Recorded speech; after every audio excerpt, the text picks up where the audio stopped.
araw sa atin, no? So sa video ito is pag-uusapan natin ang file backup sa computer. So proceed tayo. Pag napa-file backup tayo, dapat naka-insert na yung USB natin, di ba? Then click na natin tong settings. Tapos hanapin yung settings natin. Click na natin yung update and security. Tapos hanapin natin yung file backup. Then may magpa-pop up dyan. So mag-a-add drive tayo. So i-add natin yung USB na ka-intact dyan. Antay lang tayo saglit. So pop up yung USB. Click natin to. Then naka-turn on na siya. So click natin more options. Dayon select tayo ng documents or mga folder. Remove lang natin to saglit yung iba.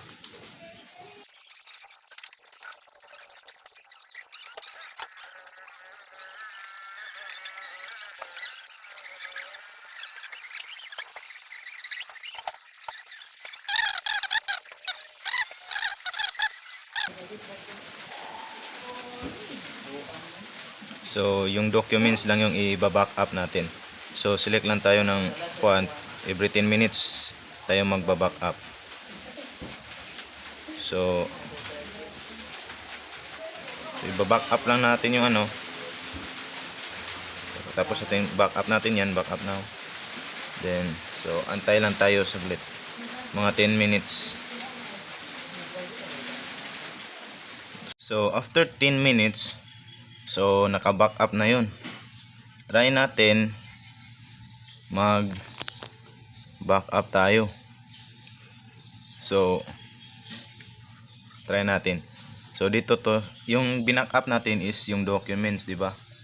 Click natin yung documents. Kunwari may ginalaw tayo dito, tas may na-delete tayong isang isa na files sa documents. Kunwari itong dalawang to, yung ZDS recording. Try natin yan. So try natin yan i-delete. Kunwari na-delete natin yun. So try natin yung i-backup. Lang natin to. Tapos punta tayo sa settings.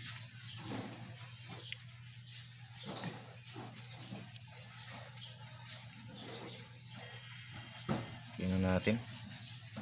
Tapos punta din tayo sa update and security. So punta tayo sa backup, di ba? Then ganoon pa rin, more options.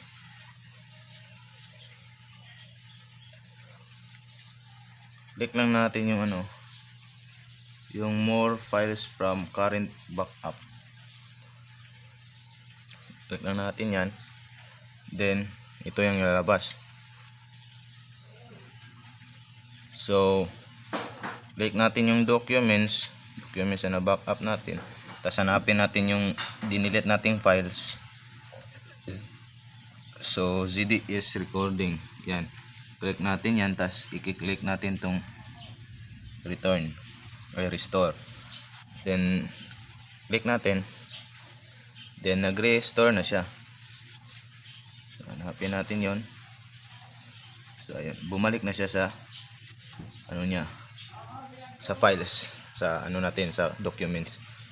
So napaka-importante nitong file backup sa computer natin, kasi pag may na-delete tayo, pwede pa natin tong ma-restore para hindi tayo mahirapan pag may na-delete tayong importante tas wala tayong backup, gagawa tayo ulit.